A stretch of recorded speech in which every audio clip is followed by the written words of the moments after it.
Hi students, இன்னைக்கு தினமணி மே 9ஆம் தேதி உண்டான ஃபுல் இம்பார்ட்டன்ட் நியூஸ் பார்க்க போகிறோம்.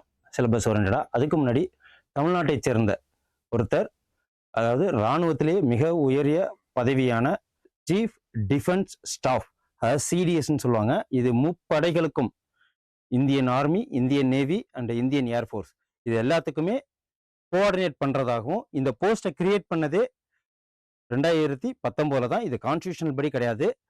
இது வந்து எக்ஸிக்யூட்டிவ் படியாக தான் இந்த போஸ்ட்டை உருவாக்கியிருக்காங்க. ஃபர்ஸ்ட் இவர் மூன்றாவது சீஃப் டிஃபென்ஸ் ஸ்டாஃப் அப்படின்னு சொல்லுவாங்க, சிடிஎஸ்ன்னு சொல்லுவாங்க. இது மூன்று இருக்கிற அனைத்து டிஃபென்ஸ்க்குமே தலைமையான போஸ்ட் இதுதான். ஓகே, இது 2019 தான் இதை உருவாக்குனாங்க. இதுக்கு முன்னாடி யார் இருந்தாங்க அப்படின்னா இவர் மூன்றாவது. அது தமிழ்நாட்டை சேர்ந்தவர். யாரு அப்படின்னு பாத்தீங்கன்னா ராஜா சுப்பிரமணி. இவர் தான் நியமனம் பண்ணியிருக்காங்க. இப்போ மே 30ஆம் தேதியிலேருந்து. இதுக்கு முன்னாடி இரண்டாவது சீஃப் டிஃபென்ஸ் ஸ்டாஃப் யார் அப்படின்னா அனில் சௌஹான். ஸோ அதையும் பார்ப்போம். இதுக்கு முன்னாடி ஃபர்ஸ்ட் 2019 யார் வந்தாங்க அப்படின்னு பார்த்தீங்கன்னா, இப்போ ரீசெண்டாக கூட 2020ன்னு நினைக்கிறேன், 2022, 23 அந்த டயத்தில் பிபின் ராவத் அவர்கள் நீல்கிரிஸ் மலையில வெஸ்டர்ன் கேட்ஸ்ல, அதாவது அந்த ஹெலிகாப்டர் கிராஷ்ல இறந்தாங்க இல்லையா. ஸோ அவங்க தான் அது.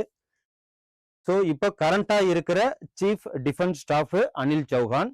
இதுக்கு முன்னாடி யார் இருக்காங்க அப்படின்னு பாத்தீங்கன்னா இவங்க தான். ஸோ இவர் தான் Bipin Rawat. First chief defence staff CTS அப்படின்னு யாருன்னு கேட்டாங்கன்னா பிபின் ராவத். ரெண்டாவது அனில் சௌஹான். மூணாவது தான் ராஜாமணி. ஓகே, இது தமிழ்நாட்டை சேர்ந்தவர். அது நமக்கு ஒரு பெருமை. இந்த போஸ்ட்ல இருக்கணும் அப்படின்னா ரிட்டையர்டு, யாரெல்லாம் ரிட்டையர்டா இருக்காங்களோ அவங்கள தான் இதுல போடுவாங்க. இவங்களோட மெயின் பர்பஸ் வேலை என்னன்னா, Indian army, Indian navy, Indian ஏர்ஃபோர்ஸை கோஆர்டினேட் பண்றது, அதுக்கப்புறம் டிஃபென்ஸ் சம்பந்தமா அட்வைசிங் கொடுக்கறது கவர்மெண்ட்டுக்கு. ஸோ இதுதான் இவங்களோட மெயின் வேலையே. ஸோ தலைமைக்கெல்லாம் தலைமை, இராணுவத்துக்கெல்லாம் இராணுவம் அப்படிங்கிற மாதிரி தான் இந்த போஸ்ட். இது ஒரு கான்ஸ்டியூஷனல் போஸ்ட் கிடையாது, எக்ஸிக்யூட்டிவ் போஸ்ட் தான். இது வந்து 2019 உருவாக்குனது. அதுலதான் இதுல கொடுத்துருக்கு. இங்க பாருங்க, May 9, 2026 the government of India appointed lieutenant general NS Raja Subramaniya chief of defence staff CDS வந்து நியமனம் பண்ணியிருக்காங்க. இதுக்கு முன்னாடி யாரு மே 30ஆம் தேதி யார் ரிட்டையர் ஆகுறாங்க அப்படின்னு பாத்தீங்கன்னா அனில் சௌஹான். இவரு இரண்டாவது, செகண்ட். ஓகே, இப்போதைக்கு கரண்ட் இவங்க தான், இந்த அனில் சௌஹான். அதோட மட்டும் இல்லாம எப்ப இவங்களை நியமனம் பண்ணாங்க அப்படின்னா கிட்டத்தட்ட 2022ல ஓகே, 2022ல பிபின் ராவத் அவங்க டிசம்பர் 21ஆம் தேதி இந்த ஹெலிகாப்டர் கிராஷ்ல இறந்து போனதுக்கு அப்புறம் தான் இது. ஸோ இவங்க தான் வந்து ஃபர்ஸ்ட் ஜூன் 2022ல அனில் சௌஹான் அவங்கள வந்து நியமனம் பண்ணியிருக்கிறாங்க. ஸோ இதையும் பார்த்துங்க. இந்த போஸ்ட் 2019ல நியமனம் பண்ணது. ஸோ இப்போ தேர்டு யாரு அப்படின்னு பார்த்தீங்கன்னா ராஜா சுப்பிரமணி, தமிழ்நாட்டை சேர்ந்தவர். அதையும் நோட் பண்ணிக்கோங்க. ஸோ தினமணி நியூஸ் பேப்பரில் என்னென்ன இம்பார்ட்டன்ட் நியூஸ் இருக்குன்னு பார்த்துருவோம். அதுக்கு முன்னாடி நேற்று வந்து 12th ரிசல்ட் வெளியிட்டிருக்காங்க. 12th ரிசல்ட்டில் யார் ஃபர்ஸ்ட் மார்க் வாங்கினாங்க என்ன அப்படின்னு சொல்லிட்டு, அந்த ரிக்ஷிதா அப்படிங்கிற ஒரு பொண்ணு தான் முதல் மார்க் வாங்கியிருக்காங்க. மாநிலத்திலே முதலிடம். பேர் என்ன அப்படின்னா ரிக்ஷிதா.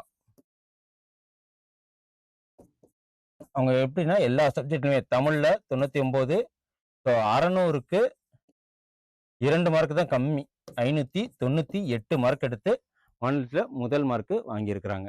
ஸோ அதுக்கப்புறம் இப்போதைக்கு இன்னைக்கு தமிழ்நாட்டில் என்னென்ன இந்த சிஎம் நியமனம் பண்றதுக்காக எவ்வளவு போராட்டங்கள் நடந்துகிட்டு இருக்கு.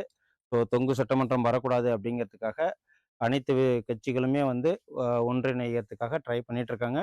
இதுல இது வரைக்கும் நடக்காத ஒரு சம்பவம் இப்போ நடந்துகிட்டு இருக்கு. ஓகே, அதோட மட்டும் இல்லாம இப்போ கவர்னரோட பவர் என்ன அப்படின்னு சொல்லிட்டு நம்ம பார்க்கணும். இதுல உச்ச நீதிமன்றம் எந்த அளவுக்கு இதுல ரோல் பண்றாங்க, பொம்மாய் கேஸ் அது இதுல எதுக்காக இதுல சொல்லப்படுது அப்படிங்கிறது தெரியணும். சிஎம்மோட அப்பாயின்மெண்ட், மெஜாரிட்டி, அப்சல்யூட் மெஜாரிட்டி எதுக்கு, அதுக்கப்புறம் ஸ்பீக்கரோட அதாவது சபாநாயகரோட பவர் என்ன அப்படின்னு சொல்லிட்டு இதுல தான் நம்ம கான்ஸ்டியூஷன் படி நிறைய நியூஸஸ் நமக்கு இருக்கும். அது நமக்கு பிரசிடென்ட் ரூல்னு சொல்றாங்களே, ஆர்டிகல் 356 எப்போ இம்ப்ளிமெண்ட் பண்ணுவாங்க. இப்போ ரிசல்ட் விட்டு மே 4ஆம் தேதி ரிசல்ட் விட்டாங்க. 108 சீட்டு ஜெயிச்சிருந்தாங்க. பெரும்பான்மை அமைச்சும் இன்னும் வந்து ஏன் வந்து அதிக சீட்டு வாங்கியும் இன்னும் ஆட்சியில் உட்கார முடியல. அதுக்கப்புறம் கூட்டணி கோயலிஷன் சொல்லுவாங்க இல்லையா, அவங்கெல்லாம் ஏன் வரமாட்டாங்க, எல்லா டீட்டெயில்ஸும் நம்ம பார்ப்போம். அதுக்கப்புறம் தமிழ்நாட்டுக்கு இன்னொன்று ஒரு இது என்ன அப்படின்னா, சிவில் ஏவியேஷன் டிபார்ட்மெண்ட்லேருந்து மேற்கொண்டு சென்னை விமான நிலையத்துக்கு அதிகமான பேசஞ்சர்ஸை அவங்க வந்து டீல் பண்ணுறாங்க அப்படிங்கிறதுக்கு தான் இந்த அதிகமான பேசஞ்சர் தமிழகத்தின் பயணிகளை கையாளுத சென்னை விமான நிலையம் முதலிடத்துல இருக்கு. 2025 ஏப்ரல் 1 முதல் 2025 மார்ச் 30 வரையிலான இந்த நிதியாண்டில் அவங்க அதிகமான பேசஞ்சர்ஸை அதாவது பேசஞ்சர்ஸ் கையாளுறாங்க அப்படின்னா வந்துட்டு போகிறாங்க. அதுதான் இங்கே மெயின் திங்கு. ஸோ அதெல்லாம் இது 2024 ஏப்ரல் 2025 வரைக்கும் 2% அதிகமாக இப்போ அதிகப்படுத்தியிருக்கிறாங்க. ஸோ நமக்கு இதில் கொஷின்ஸ் கேட்டாங்க அப்படின்னா, சென்னை விமான நிலையம் அதாவது டொமஸ்டிக் கிடையாது, இன்டர்நேஷ்னல் அதிகமான பேசஞ்சர்ஸை கையாளுறாங்க. இது வந்து இந்தியாவிலேயே முதல் இடத்துல இடம்பெற்றிருக்கு. ஸோ எத்தனை பேர் அப்படின்னு பார்த்தீங்கன்னா, 13.8 லட்சம் பயணிகளுடன் 4வது இடத்தையும், அதுக்கப்புறம் 32 லட்சம் பயணிகள் பயன்படுத்தி இருக்கிறாங்க 2வது இடத்துல. ஸோ இது எல்லாத்தையுமே பார்க்கணும். மொத்தம் 2,30,00,000 பயணிகள் பயன்படுத்தி இருக்கிறாங்க சென்னை விமான நிலையத்தை.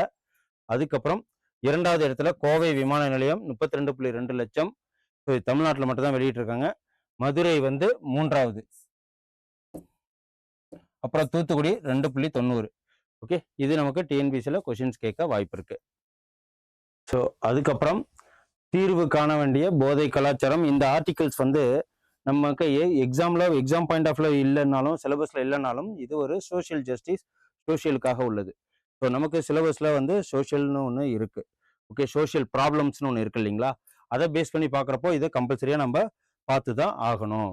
அப்படிங்கிறப்போ இந்த ஆர்டிகல்ஸ்ல என்ன சொல்றாங்க அப்படின்னா, 17வது அதாவது இப்போ உள்ள ரீசெண்ட் ஒரு காலங்களில் எந்தெந்த காலகட்டத்தில் ஃபர்ஸ்ட் மது விலக்குன்னு கொண்டு வந்தாங்க, எப்போ வந்து இந்த மதுங்கிறது அதாவது இந்த மது பழக்கத்துக்கு அடிமையாக இந்தியர்கள் எப்போ ஆனாங்க, தமிழ்நாட்டில் உள்ள மக்களும் எப்படி ஆனாங்க அப்படிங்கிற ஃபுல் டீட்டெயில்ஸை இதில் கொடுத்துருக்காங்க. ஆக்சுவலாக ஃபர்ஸ்ட் இந்த பனங்கல், தென்னங்கல்லுன்னு சொல்லுவாங்க, கல் மற்றும் சாராயம் தான் ஆரம்பத்தில் போன்றவற்றை பயன்படுத்தும் பழக்கம் தமிழ் பேசும் மக்களிடையே சங்க காலம் முதற்கொண்டு இருந்து வருகிறது அப்படின்னு சொல்லிட்டு இதில் சொல்றாங்க. ஸோ கல் மற்றும் சாராயம்.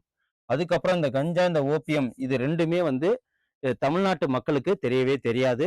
பிற்காலங்களில் நார்த் சைட்லேருந்து வந்தது தான் இந்த கஞ்சா மற்றும் ஓபியம்.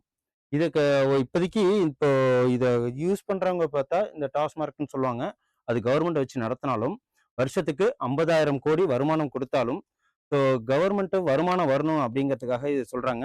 இதில் ஒரு நாளைக்கு டெய்லியும் கன்சியூம் பண்ணுறது கிட்டத்தட்ட 70 லட்சம் இளைஞர்கள் இதை கன்சியூம் பண்ணுறாங்க, ஆண்கள். அதுக்கப்புறம் வாரத்துக்கு 3 நாள் 4 நாள் அப்படிங்கிறப்போ அதில் ஒரு 32 லட்சம் மக்கள் பயன்பெற அதை வந்து யூஸ் பண்ணுறாங்க. மற்ற பழக்கங்களான இந்த கஞ்சா, ஓபியம், மற்ற இதெல்லாம் வந்து சிந்தட்டிக் ட்ரக்ஸ் அதெல்லாம் சொல்லுவாங்க இல்லையா, அதில் வந்து கிட்டத்தட்ட ஒரு 10 லட்சம் இளைஞர்கள் அதை யூஸ் பண்ணுறாங்க. இதுக்கு அடிக்டாகவே ஒரு 10 லட்சம் இளைஞர்கள் இருக்கிறாங்க. பட் இதுலேருந்து வெளியில் வர்றது அப்படின்னு பார்த்தீங்கன்னா ஒரு 1000 பேர் தான் ட்ரீட்மெண்ட் எடுத்துக்கிறாங்க. ஸோ இந்த அளவுக்கு வந்து சமூகத்தில் இவ்வளோ ப்ராப்ளம்ஸ் இருக்கு. அதான் இந்த மெயின் ஆர்டிகல்ஸை நம்ம பார்க்க வேண்டியதுக்கு உண்டான சூழ்நிலை. ஸோ 1937ஆம் ஆண்டு மெட்ராஸ்ல மாகாணமா இருந்த சேலம் மாவட்டத்துல தான் ஃபர்ஸ்ட் மது விலக்கு கொண்டு வந்தது. இப்போ பீகார்லாம் மது விலக்கு கொண்டு வந்துட்டாங்க. ஃபர்ஸ்ட் சேலம்ல 1937 தான் கொண்டு வந்திருக்காங்க. எந்த மாவட்டம்னு கேட்பாங்க. சேலம் மாவட்டத்தில் தான் மது விலக்கு கொண்டு வரப்பட்டிருக்கு. அதுக்கப்புறம் இந்தியா சுதந்திரம் பெற்ற மது விலக்கை அமல்படுத்துவது வந்து சட்டமாக்கப்பட்டிருக்கு. 1948ஆம் ஆண்டு மெட்ராஸ் மாநிலத்துல மது விலக்கு அமல்படுத்தப்பட்டிருக்கு. 2வதா 1948. இது எப்ப வந்து கொண்டு வந்தாங்க, இந்த பொருளாதார நெருக்கடினால 1971ஆம் ஆண்டு தமிழ்நாட்டுல ரத்து செஞ்சிருக்காங்க. ஓகே, கிராமங்கள்ல நகர்ல ஒரு சில போதை விட்டும் சாராயத்தை ஸோ அங்கெல்லாம் வந்து மது விலக்கு அப்ப அதுவே ரத்து பண்ணி 1971லேருந்து மது வந்து யூஸ் பண்ணலாம் அப்படின்ட்டாங்க. அதுக்கப்புறம் முன்னெல்லாம் பழங்காலத்துல வந்து மது அருந்துவர்களை வந்து இழிவாக பார்க்கப்பட்டாங்க. அதுக்கப்புறம் வந்து அது பெரிய குற்றமா நினைச்சாங்க. அது ஒரு மரியாதைக்கு உரிய செயல் இல்லை. அதை அவங்க அருந்துறவங்களை பார்த்தாலும் மரியாதை கொடுக்க மாட்டாங்க. ஸோ இப்போ அது கிடையாது. இப்போ சோஷியல் ட்ரிங்க்ஸ் மாதிரி ஆயிடுச்சு. ஸோ 1971ஆம் ஆண்டு மது விலக்கை ரத்து செய்த தமிழ்நாடு 1974ஆம் ஆண்டுல திரும்பி மது விலக்கை கொண்டு வந்தாங்க. அதுக்கு அப்புறத்துலேருந்து ஸோ இப்போ வரைக்கும் கிட்டத்தட்ட 25 வருஷம் 30 வருஷம் இது 35 கிட்டத்தட்ட 40 வருஷம் ஆக போகுது. அதுக்கப்புறம் அந்த மது விலக்கு கொண்டுட்டு வரவே இல்லை. ஸோ இதனால தான் சமுதாய சீர்களுக்கு மது பழக்கம் ரொம்ப ரொம்ப தீங்கு விதைக்குது. இது சோஷியல் ப்ராப்ளம்ஸ். இது நமக்கு சிலபஸ்ல இருக்கு. இது அன்னெசரி நான் இதெல்லாம் எடுக்கல. சோஷியல் ப்ராப்ளம்ஸ் நமக்கு சிலபஸ்ல இருக்கு. 2021 முதல் 22 வரை ஆபரேஷன் கஞ்சா வேட்டை அப்படின்னு சொல்லிட்டு ஒரு இது கொண்டு வந்தாங்க. அது எந்த வருஷம் நமக்கு கேட்கலாம். அப்புறம் 75,000 கிலோ கஞ்சா வந்து கைப்பற்றினாங்க. அதுக்கப்புறம் ஓபியம், ஹெராயின், இதோட மட்டும் இல்லாம இந்த டார்க் வெப் மூலியமா நமக்கும் நிறைய இந்த ஓபியம், இந்த சிந்தட்டிக் ட்ரக் மூலியமா நிறைய பேர் வந்து பயன்படுத்திட்டு தான் இருக்காங்க. ஸோ அதுதான் இந்த டார்க் வெப்னு சொல்லுவாங்க. இதுல 2025ஆம் ஆண்டில் தமிழ்நாட்டில் 3 மாவட்டங்களில் உள்ள பள்ளிகளில் 90% மாணவர்கள் கஞ்சா வந்து பயன்படுத்துறாங்க அப்படின்னு சொல்லிட்டு சொல்றாங்க. ஸோ 10 முதல் 19 வயதுடைய சிறார்களிடம் 30% சிறார்கள் மது பழக்கத்துக்கு அடிமையாக இருக்கிறாங்க அப்படின்றாங்க. ஸோ பாருங்க, மொத்தமா 70 லட்சம் ஆண்கள் டெய்லிக்கும் மது அருந்துறாங்களா, 22 லட்சம் ஆண்கள் வாரம் 3 நாளைக்கு 4 நாளைக்கு அப்படின்னு பாக்குறப்போ, ஸோ 7.5 லட்சம் பேர் கஞ்சா, ஓபியம் மற்றும் செயற்கை போதைப் பொருட்கள் டெய்லியும் யூஸ் பண்றாங்க. ஸோ இதெல்லாம் தான் இப்போ சமூகத்துல மிகப்பெரிய பேரழிவை கொண்டுகிட்டு இருக்கு. ஸோ மாணவர்கள் அனைவருமே வந்து கெட்டு போயிட்டு இருக்காங்க. இது வந்து மிகப்பெரிய சோஷியல் ப்ராப்ளம்ஸ். இன் ஃபியூச்சரா அவங்கள வச்சு தான் கட்டமைக்கணும். ஸோ அதனால தான் இந்த சோஷியல் ப்ராப்ளம்ஸை எடுத்து நம்ம சொல்றோம். ஸோ இது ஒரு கட்டுக்கோப்பா இல்லை அப்படிங்கிறது தான் வருத்தமான செயல். ஸோ நேத்தி பார்த்தோம், சோம்நாத் டெம்பிள் குஜராத்தில் இருக்கு. அங்க இன்னைக்கு மே 11ஆம் தேதி 1951 ராஜேந்திர பிரசாத் அவர்களால் மீண்டும் புனரமைக்கப்பட்டு சீரமைக்கப்பட்டு கட்டப்பட்டது தான் இந்த சோம்நாத் டெம்பிள். இது ஃபர்ஸ்ட் இந்த சோம்நாத் டெம்பிள் கட்டினது 1026 கிறிஸ்டியன் இயரால கட்டினது. இது முகமது கஜினி போர் தொடுத்து அப்புறம் மிடிவல் பீரியட்ல அவுரங்கசீப், ஸோ இவங்கெல்லாம் வந்து இதை அழிச்சாங்க. அழிச்ச பிறகு திருப்பி 1949 ஸோ சர்தார் வல்லபாய் பட்டேல் அவர்கள் மூலியமா திருப்பி அதை வந்து புனரமைக்க சொல்லி 1951 அதை திருப்பி வந்து ஓப்பன் பண்ணாங்க ராஜேந்திர பிரசாத் அவர்களால். அதை ஓப்பன் பண்ண பிறகு 75 வருஷம் ஆனதுனால இந்த சோம்நாத் கோயில்ல அம்ருத் மகோத்சவ் திருவிழா கொண்டாடுறாங்க. ஓகே, இந்த சோம்நாத் டெம்பிளை பத்தி நம்ம ஃபுல்லாவே நேத்தி பார்த்தோம். ஸோ உங்களுக்கு தெரியணும் அப்படின்னா பிடிஎஃப்னு நீங்க கமெண்ட் பண்ணுங்க, உங்களுக்கு நான் அதை பத்தின ஃபுல் டீட்டெயில்ஸ் கொடுக்குறேன். ஸோ மே 11 நடைபெற அம்ருத் மகோத்சவ திருவிழா பிரதமர் மோடி எங்க திறந்து வைக்கிறாங்க, அந்த கொண்டாடுறாங்க அப்படின்னு பாத்தீங்கன்னா குஜராத்ல. ஓகே,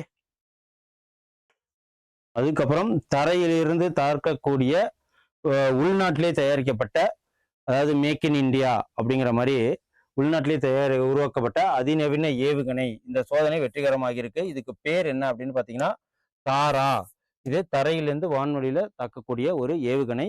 இது நம்ம நாட்டிலே தயாரிக்கப்பட்டிருக்கு. ஸோ உள்நாட்டிலே உருவாக்கப்பட்ட அதிநவீன ஏவுகணை சோதனை ஒடிசா மாநிலத்தில் இது நடந்திருக்கு. ஓகே, இது வெற்றி அடைஞ்சிருக்கு. அதுக்கு பேர் என்ன அப்படின்னா தாரா. இந்த இதுக்கு பேர் வந்து தாரா. ஸோ அவ்வளோதான். நமக்கு சிலபஸ் வைஸா இன்னைக்கு அவ்வளோவா நியூஸ் இல்லை. ஸோ அதனால இன்னும் நாளைக்கு நாளான்னைக்கு சிலபஸ் வைஸா என்ன நியூஸ் இருக்கோ அதை ஃபுல் டீட்டெயில்ஸாக பார்ப்போம். இதேமாரி யூஸ்ஃபுல்லான வீடியோஸ் பார்க்க எங்கள் சேனலை சப்ஸ்கிரைப் பண்ணுங்க, பக்கத்தில் பெல் பட்டனை டச் பண்ணிங்க. நன்றி, வணக்கம். Sendermap. You dare to dream, we care to accomplish.